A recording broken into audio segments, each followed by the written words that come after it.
সন্তান তো আমার পেটে। প্রিন্স মামুনের দিন শেষ, হিরো আলমের বাংলাদেশ।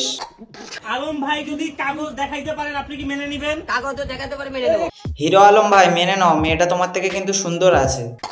ঠিক আছে, আর কাগজ তো না দেখাতে পারে, ওই যেমন সম্মানহানি করছে তার জন্য কি হবে তাই বলে। হিরো আলম ভাই তোমার আবার কিসের সম্মান? তুমি তো ইচ্ছা করে এই নাটকগুলো করছো। যদি বলে যে বিষের বোতলটা দিলাম খেয়ে তোমার মরা লাগবে, আমি সেই বিষটাই খেয়ে মরবো। চিন্তা করো ভাই, হিরো আলমের লেগে নাকি মেয়েটা বিষ খেয়ে মরবে। আমি আপনাদের সবার সামনে কথা দিচ্ছি। বিষ খায় মরলে তাহলে আর দায়ী হবে। যাই বলেন, মাল কিন্তু চালাক আছে, মরলে পরে সে দায় নেবে না।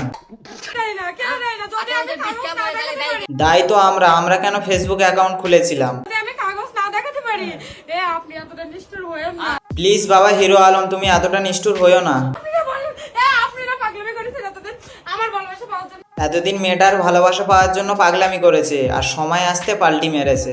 আমি কাগজ কোত্থেকে আমি আচ্ছা, উঠাতে ঠিক আছে, পারবো? আচ্ছা। আর আমি ওনার বউ, এটা আমি জানি। ও জানে ও হিরো আলমের বউ, কিন্তু হিরো আলম জানে না যে ওটা তার বউ। আর একটা বিয়ে আসলো, আর 10 বছরের একটা বাচ্চা আছে। মিথ্যা কথা। তো বাচ্চা থাকলে তোর সমস্যা কি? তোর কাছে তো বাচ্চাওয়ালা মানুষই যাবে। স্বপ্ন নেন আপনি 5 বছর 10 আচ্ছা, বছর না। আচ্ছা, যাই হোক, সব বিয়ে কাজে হচ্ছে শুনে কিন্তু 5 আমার বিয়ে বছরের করছে। শেষ বাবা হিরো আলম, তুমিও কিন্তু খুব শীঘ্রই মামুনের পাশে যাচ্ছ।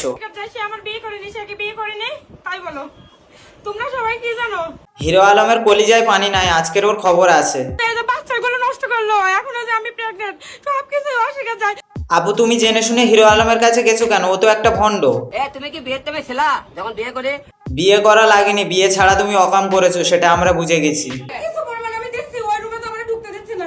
আসেন। প্রমাণ আজকের করে ছাড়বে, তুমি কিন্তু বাঁচতে পারবে না চাঁদু। ওই শাড়িটাও তো আমার, আপনি রাখছেন, ওরা খান। এই শাড়ি আচ্ছা গেল। প্রমাণ একটা পেয়েছে, আলমারিতে মডেলের শাড়ি পেয়েছে। এই কথা বলছে, এই জায়গার মিডিয়া এখনো রিয়ামণির শাড়ি কাপড় দেখা যাচ্ছে। না, রিয়ামণি শাড়ি কাপড় দেখবো না, অন্য কোনো মেয়ের শাড়ি কাপড় থাকে তা দেখাও। রিয়ামনে বউ ছিল তাই ছিল, আমিও বউ তাই আছে, এটা তো বুঝতে হবে। না, কথার মধ্যে লজিক আছে, এই মেয়েটাই হচ্ছে হিরো আলমের বউ।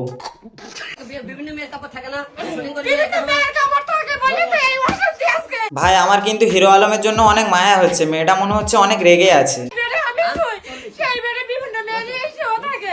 চিন্তা করো ভাই, সে নাকি স্টুডিওতে আবার মেয়ে নিয়ে থাকে।